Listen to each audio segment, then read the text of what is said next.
and welcome to the Print softcover release, where we release books online.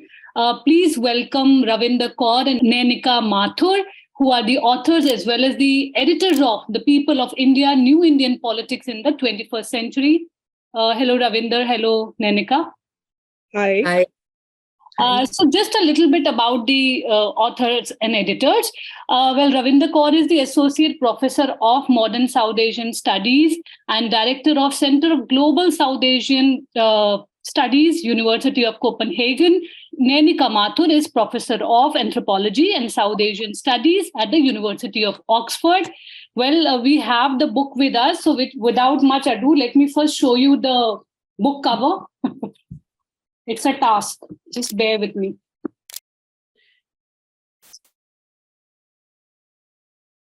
So here's the book. Looks quite good. Yes.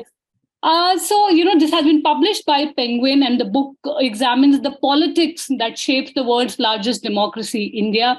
Let's begin with one of the first questions that I'm sure a lot of people must have asked you, that there have been many books, written about politics, right? So what is this book aiming to achieve or unravel? Maybe I can begin, and then Ravinder, you can jump in. Thanks, Neelam, and thank you to ThePrint for hosting this launch. So just in terms of what is new about what this book is trying to do, I'll perhaps list a few points.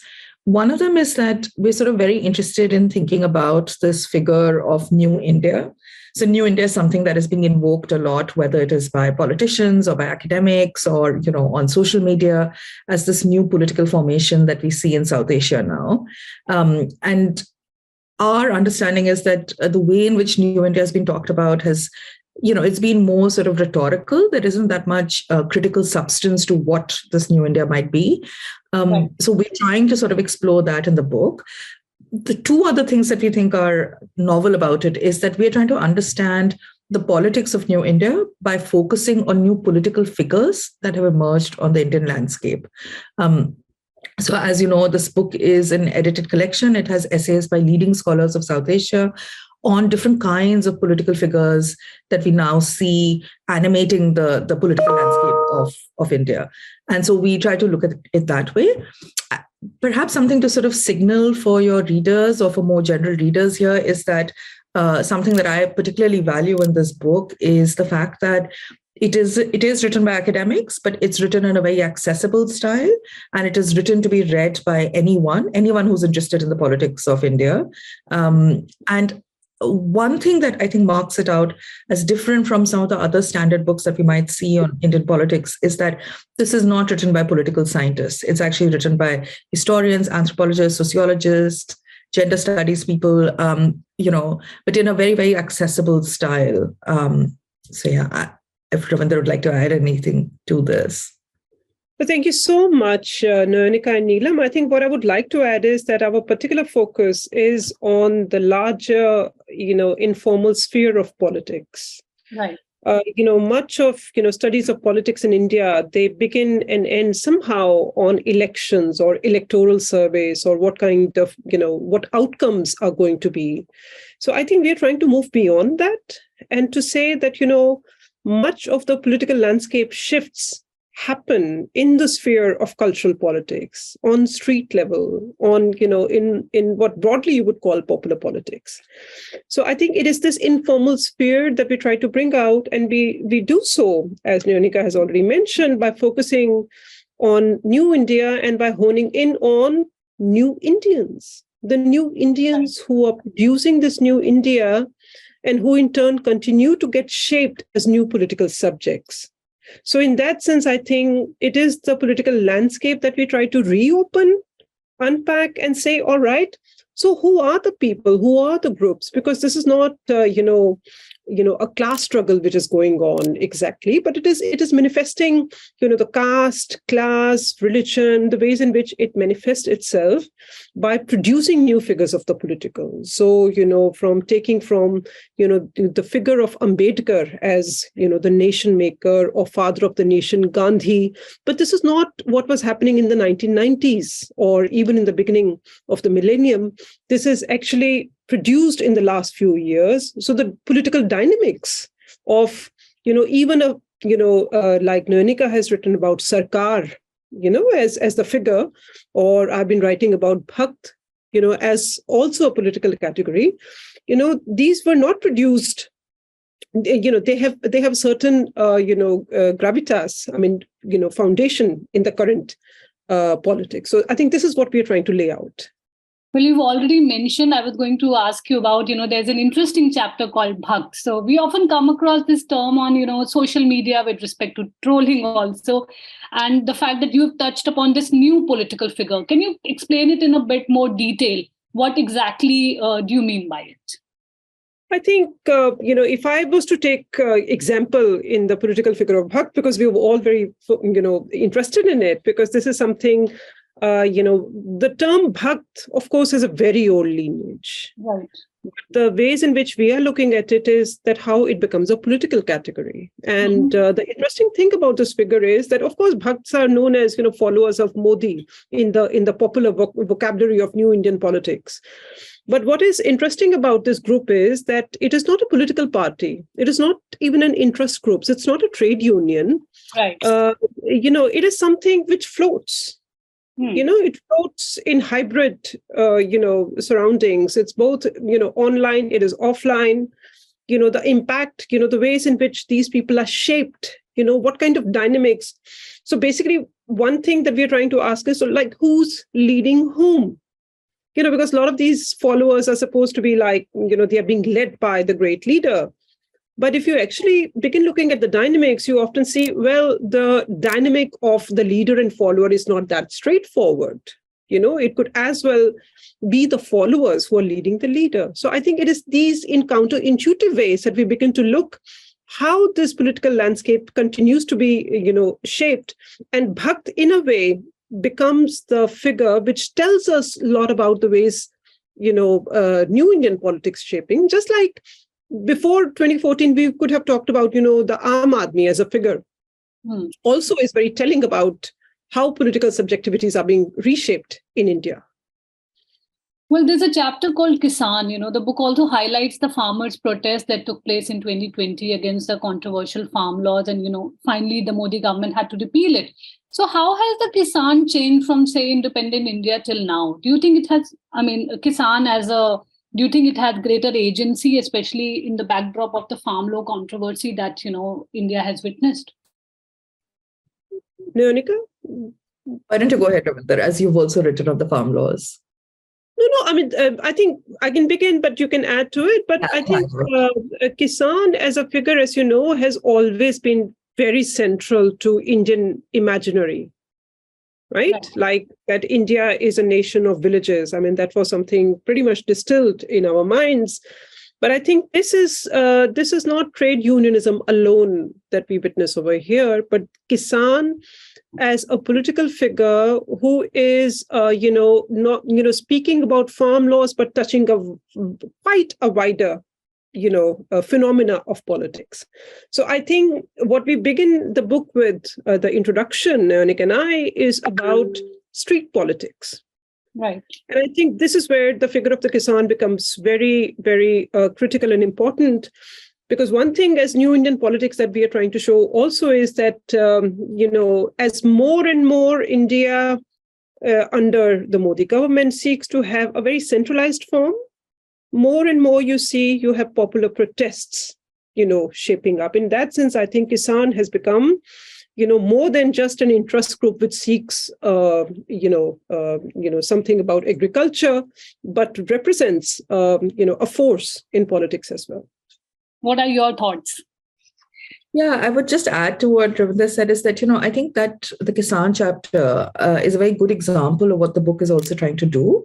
So it's written by our colleague Navjot Gill, who's been working on agrarian, on the agrarian structure and the figure of the Kisan, so to say, for a long time as an academic with a very different kind of a historical anthropological project. What he sort of argues in this chapter is he shows us the kind of politics that have shaped farmers that have shaped the figure of the Kisan for a long time. But then he also shows what is specific about this moment, right? So how is it that we came to this point where we had one of the largest protest movements in the world with the farmers' protests that were happening in India, and that also then led to the government's taking back of particular legal structures that they had sort of pushed through quite quickly. And he sort of locates it in a longer history and politics, but also shows what is specific about this moment. So I think that chapter, as well as Ravinder's chapter on the Bhakt, are very good examples of how we have categories like Bhakt, like Kisan, like Sarkar, which have been circulating within the Indian landscape for a long time. But in this particular moment, in the 2010s and the 2020s, they acquire a new force, a new symbolism, and this book is able to tap into that. Well, there's another chapter called Sarkar. I found it very interesting, not only the chapter, but the concept of Sarkar, that you say that, Sarkar can just mean the government, but it can also be a person, it can be certain objects and places. So in a way, you are questioning, how the state functions through that chapter. So can you explain it a bit further? Like, is it about just people? Is it about government or places? And how? And especially in the context of when we are talking about the new India in the 21st century. Yeah. Thanks, Neelam. So, my chapter on Sarkar is basically, it's an attempt to link a particular debate, an academic debate that's been happening on the state in my discipline, anthropology. I won't go into that here because it'll just take too long. It'll be too boring. But let me explain why I wrote that chapter. I wrote that chapter because I think that there is something quite fascinating in the way in which state power operates in India, or what we call governance works, the way in which what in English we call the state, but otherwise in Hindi we will say Sarkar, operates. And there is, of course, a long history to this again, but there is something, I think, that is lacking in a lot of the analyses on the understanding of the state in India. I've written about this previously in my first book, which was called Paper Tiger. But in this book, what I'm trying to do is really try to think about how do we understand the Indian state today, right? And how do we understand the way in which state power operates in India? And the way I do it is by picking up on the category of Sarkar, which doesn't translate perfectly into state. It doesn't translate perfectly into government. Sarkar can mean a thing. So, it can be a file, it can be a kursi, it can be a jeep with the Neeli Batti. Sarkar can be a person. So you will go up to someone and say, DM Saab, you'll refer to... The symbol becomes important. Yeah, exactly. So you refer to him or her as Sarkar. You can refer to a particular place. I remember people would refer to, say, Delhi as the national capital as the space in which Sarkar resides, right? So I'm picking up on these vernacular understandings of Sarkar to then try to understand how do we come to actually think about the state in a more expansive way, which is not perhaps given to us in the kind of very standard political science or English language vocabulary. So what does it mean to really try to understand the state in India today by actually working with people who sort of form the state, who are part of the state, who interact with the state in different ways? So I find the category of Sarkar really important as an entry point to that. What about your thoughts on this? Are you asking me? Yeah. Yeah, I think, Nayanika has written this chapter, and I think it evoked some sort of debate already, because I think a lot of people, wanted to understand, what significance Sarkar. And I think you have explained it so very well that basically takes us to the very basic questions, which is actually, anthropology of the state. How do people encounter power? In the political field. And it is not just a government institution, state structures we're talking about, but how the embodiment of power, which can also reside in bodies, in persons. So I think this kind of, multiple, functions, this concept plays in the political field is so important. And I think this is what we're trying to do by moving away from, a very political science framework to a more, ethnographic lens into the everyday life. Well, before I, talk about other chapters, which I found interesting, I would also like to know, how difficult was it to bring together so many different voices, and, how difficult was it and challenging was it to, finish it in a time-bound manner? Well, I mean, it was very challenging, not least because we had this pandemic, right? And so, I mean, maybe I can give a quick note on how this project began. Yes. It began at a workshop that Ravinder had very kindly hosted in Copenhagen for us back in 2019.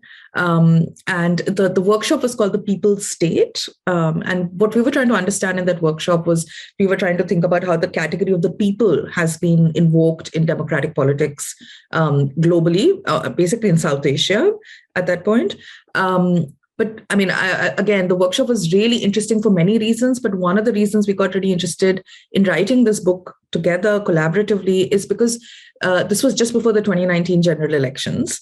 And we were constantly talking about, so what is going to happen? What are the politics, et cetera, around it? And in the papers that we sort of heard, we would see that there were particular kinds of figures who were sort of popping up. So, the idea of the politician saint, of the political outsider. Of course, people like Ambedkar and, Gandhi and Nehru, we were talking about a lot anyway. But there was this way in which these political figures kept jumping up in our discussions. Even political activists.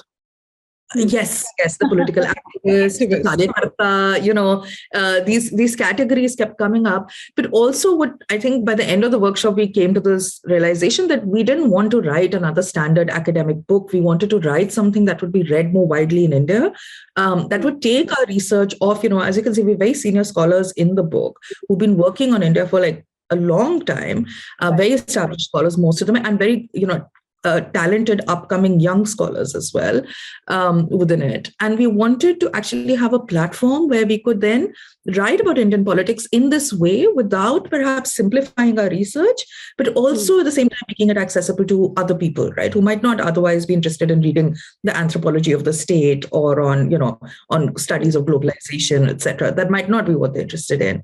So then we basically came up with this idea collectively at the end of the workshop in Copenhagen. And then we added on new authors to it, as sort of the book went on.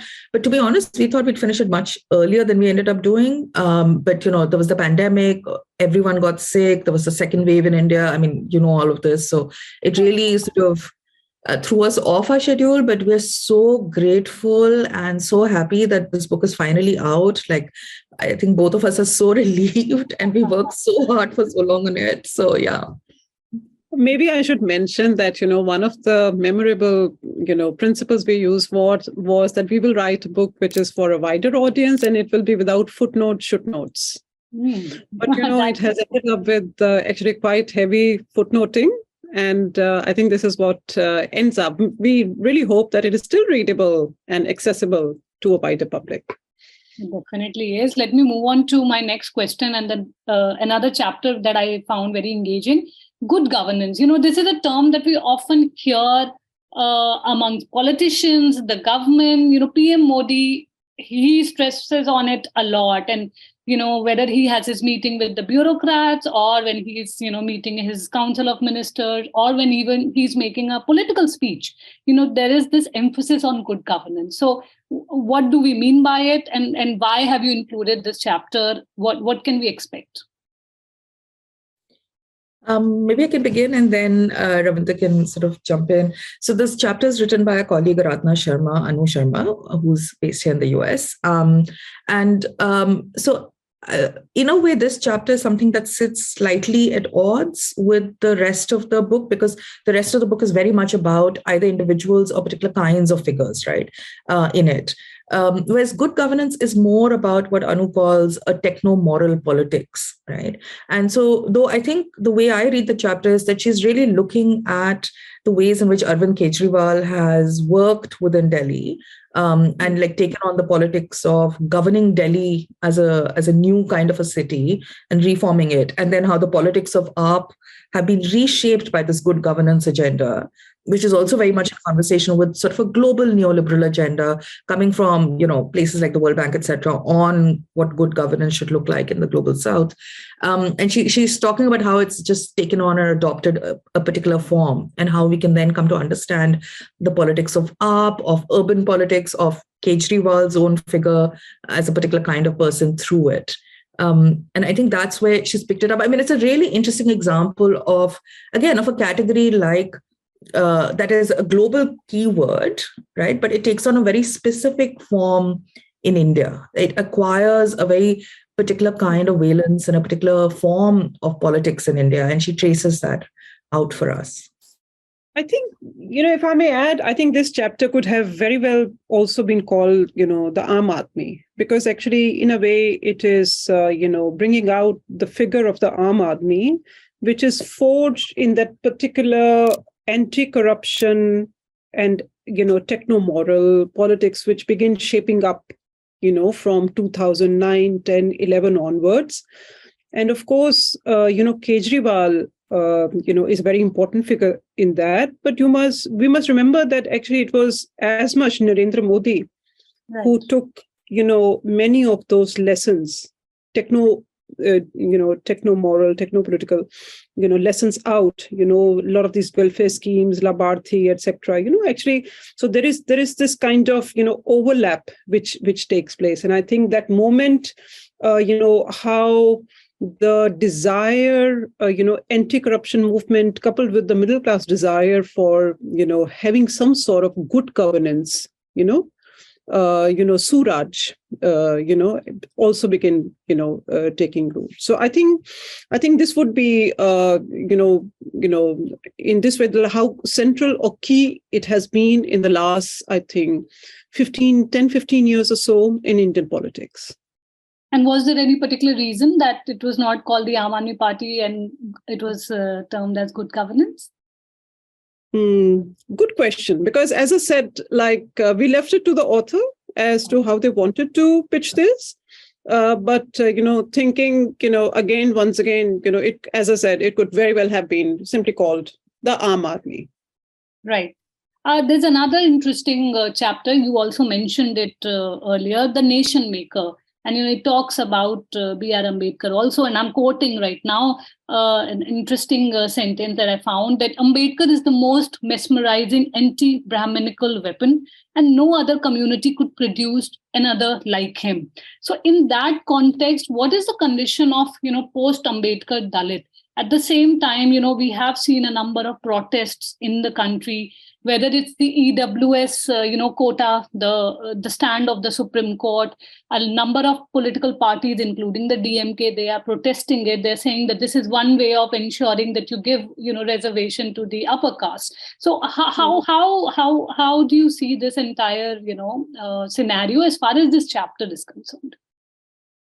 I think this particular chapter, in a way sort of sums up the life of Ambedkar in Indian politics. I mean, life of Ambedkar as a symbol or a sign, as a figure in politics, and the various attempts there have been in order to incorporate his legacy, right?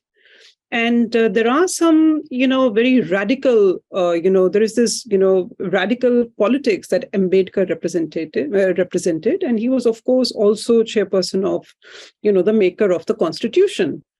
So I think the kind of, tug of war there has been as to what identities will be foregrounded and what will be sort of, put behind and sort of forgotten. So I think that chapter, in a way, tries to map out that how over the years, Ambedkar's legacy, his figure continues to be, incorporated into various political projects. Your thoughts, Nayanika? Yeah, and I think the chapter by Suraj Yengde on Ambedkar as the nation maker, and then another chapter by Sharika Thiranagama on the peasant. I think what both these chapters in particular are doing very well is that they're really foregrounding the importance of caste and caste politics in India and Indian politics. And they're really showing how caste has structured Indian politics through, of course, Suraj is doing this through a very close and important reading of the way in which Ambedkar has been appropriated or misappropriated in Indian politics and how caste is so central to it. And Sharika is doing this by looking at the figure of the laboring peasant, of landlessness, and how caste intersects with that within that figure of the peasant.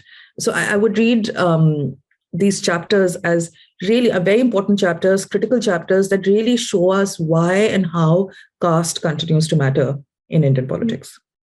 Well, another interesting, point I just found that very interesting is that, whenever we talk about elections or whenever we talk about politics, the figure of the political activist is something that, it comes up with different, we infer it in a different manner to each, for each person. How do you see a political activist? Is there, some characteristics that we can sort of pin down that, this is what we can call a political activist? Really interesting question, Neelam. And I think that, again, if I was to answer it through a reading of our book, I would answer it by saying that what this book does is that it passes out and complicates this idea of the political activist. So I can immediately think of 3 chapters that actually look at the ways in which activists or political activists actually operate in New India. This is, of course, the chapter by Thomas Blom Hansen on the political activist, the chapter by Shrurupa Roy on the political outsider, and the chapter by Nusrat Chaudhary on the mob, right? And I think what all 3 of these chapters do very well is that they really show us the different kinds of activists, broadly understood. Again, in the English language, we would say that these are forms of political actors or activists in India, but they show you the specificity of each of them and the kind of politics they enact and how they're shaping what is being discussed as New India.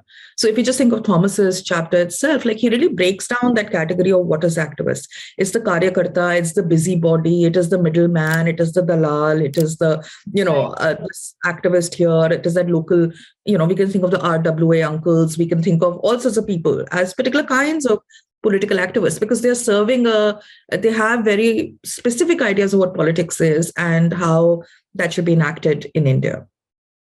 And Ravinder, your thoughts on the same? Yeah, I think, what I could add to it is, that,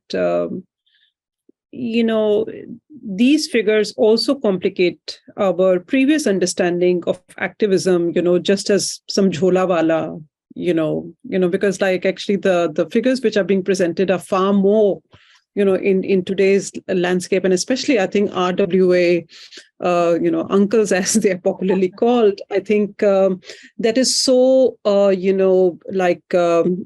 different from what our previous imagination has been, and the ways in which a very, I would say, semi-organized, or activism or campaign, actually, which is also done through WhatsApp groups, for instance, So I think this is something, all these, digital hybrid technologies or modes of activism, which are so particular, to this particular moment, obviously, because, we have newer technologies also, which can facilitate that. So I think these consistently, I think what this book throughout is doing is to take, many of these figures which we meet in everyday life, and to look at the kind of politics they continue to produce in unlikely ways. Yeah, if I could just add a little anecdote to that, Neelam. We had a launch for the book in early September. No, was it September? Yeah, at the India International Center in Delhi. And Ravinder and I were both there. One of those rare moments we were both in Delhi together. And Professor Amita Bhaviskar, who was sort of chairing the launch, she said that, a figure that she would like to add in another iteration of this book would be the WhatsApp uncle. We really need WhatsApp uncle because they are, like, as Ravinder is saying, they're really also shaping the way in which we understand politics, right? We joke about them, we criticize them, but actually the impact of this kind of WhatsApp uncledom and the kind of things that they do on WhatsApp is really profound. And we need to be able to seriously analyze it as academics, as political commentators, as just Indians who are interested in understanding what's happening to the state of Indian democracy. And I think if I may just continue with this, I think it is again and again, I think what we are interested in is the everyday politics, which happens, not just in the time of electoral campaigns when you have to cast your vote, but literally, when the ground is being reshaped in very innocent moments. So I think in that sense, these kind of WhatsApp messaging, these kind of conversations are something that we haven't truly tapped into. Well, If I could just restate the point I made at the beginning about your important first question on what is new about this book. I think this is what is new about it, that we're talking about this everyday politics. We're not talking about just elections, or we're not talking about polling figures. We're also not actually talking about political parties. We might be, there's a lot of writing in this on Modi, on Yogi Adityanath, on Kejriwal, on particular kinds of very powerful political figures on the Indian scene today and what they are doing. But we don't then focus on political parties in the way that or elections in the way that standard analyses of Indian politics do. And for me, this is actually one of the most important contributions of this work. Well, in that context, I wanted to add that, there's this chapter by Gyan Prakash about the politician saint. So, as you said, we are not talking about, Modi particularly, or Arvind Kejriwal, or Yogi Adityanath. So, you're talking about the concept. So the politician saint, I mean, that in itself is a very interesting way of looking at the politician. So could you talk about that also, please? Go ahead, Ravinder. I'll jump in after you. I think it's a politician saint also taps into, something which has been in Indian, cultural traditions for long, which is the idea of renunciation, and, and politician saint, I mean, that, perch has been occupied by many leaders over the decades, that where you say that, there's nothing for me to gain here. I am beyond. Basically, what you claim is that you're doing politics, but you're beyond politics all the time, right? And by positioning yourself, beyond politics, you are able to actually, extract much more out of politics.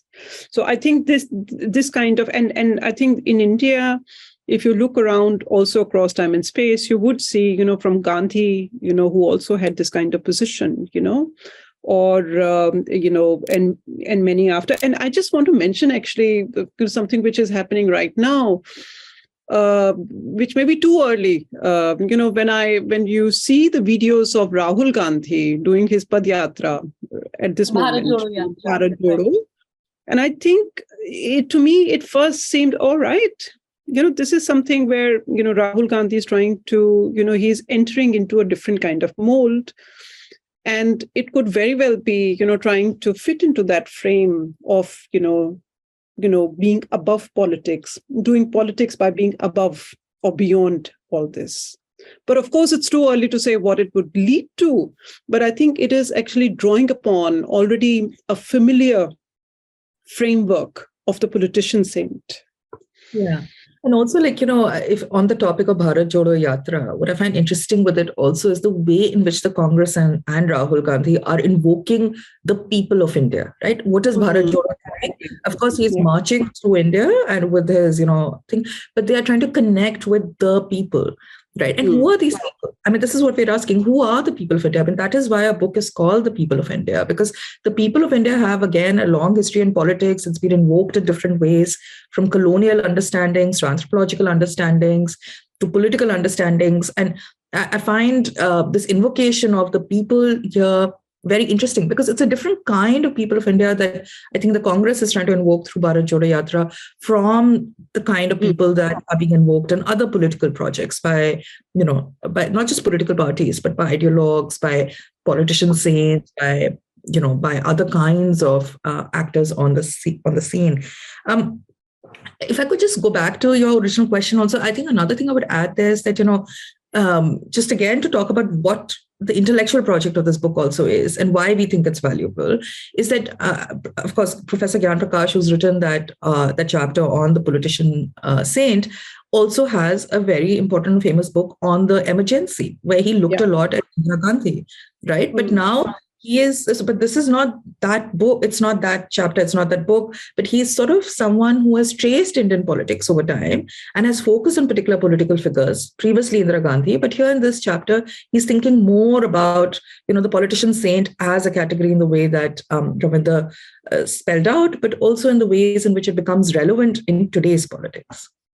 Well, that is why I think my last question, but We the People by Ornette Shani, that becomes a very important concept, because, you're saying that, who are these people? What constitutes India?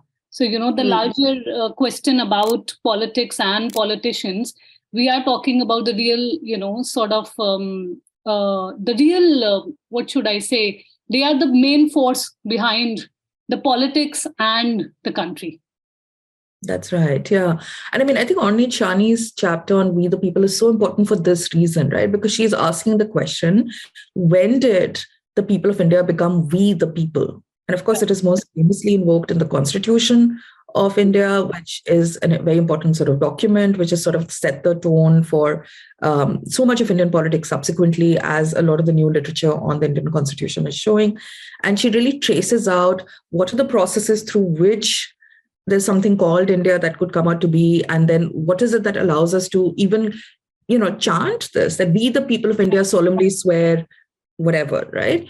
And so it does that historical work, but it also does that political work of, really showing to us that how do certain categories come to be? Like we're saying with the Bharat Jodo Yatra, how is this idea of Bharat and Bharat ko jorna through connecting with the people coming to be? What has allowed for this moment, in a way, of the political? I think if I could quickly add to it, I think what Ornit Shani does really is capture, 1940s, 50s, the early decades of post-colonial India, and actually the kind of political project there was namely in trying to bring as many people into the fold of the political landscape as possible. And that, and she has, of course, documented, the ways in which, the very electoral, electoral roles, or, the whole, constituency making, and how, people who would normally would be seen on the margins of political processes, that they were actually brought into the, to the center fold. That actually is quite important to remember, because that it marked that, idealistic, post-colonial, an India which comes out of anti-colonial, movement, and the notion of freedom where more and more people can be. So I think that is an important reminder. And at the same time, to remember that, of course, we the people is, of course, a category which has always been subjected to pulls and pushes. It's as much about inclusion as also exclusion. This is how politics is shaped, right? So I think in that sense, one of our fundamental focuses has been to focus on popular, but without going into the whole question of, populism, which can also sort of sidetrack some of these issues, and the popular politics where, as we earlier mentioned, that more and more India seeks to centralized forms of governance. More the popular space of politics is opening up, and in that sense, Bharat Jodo Yatra is actually quite interesting, precisely because it seeks to go back to the people. It is not happening, this kind of, brinkmanship is not happening in parliament, or in the walls of, enclosure, of, legislature or whatnot. This is literally going back to the people. It may yield nothing, but I think it captures the moment where it's a series of street political protests which have actually become the space of, challenging the status quo. Yeah. Well, thank you so much, Ravinder. You want to add something, Nayanika, please? One last point, if we have a minute, just to follow up on what Ravinder is saying. I think also this question that we sort of talk about is, and what this book project is trying to do is this question of, the phrase that Ravinder used, which is so important, which is like, what does it yield, right? What comes out of certain kinds of political organizations? And what we're trying to do in this book is also show figures and moments and events and things and everyday life, which doesn't necessarily translate into electoral gains or losses, right? That's not the kind of tabulation we're doing here. We're trying to understand politics in India as it is lived, as it is contested, as it is composed of a variety of actors who we wouldn't even think about, including a very, very subaltern and marginalized populations who then come on to form this people of India. And that's what we're trying to sort of center in this work. Well, thank you so much for joining us, Ravinder and Nayanika, and good luck with the book. And I hope we will see another, the new one, which will talk about the Bharat Jodo Yatra also in the future. Thank you so much. Thank you so much. Thank you so much, Neelam, and ThePrint. Thank you very much for having us.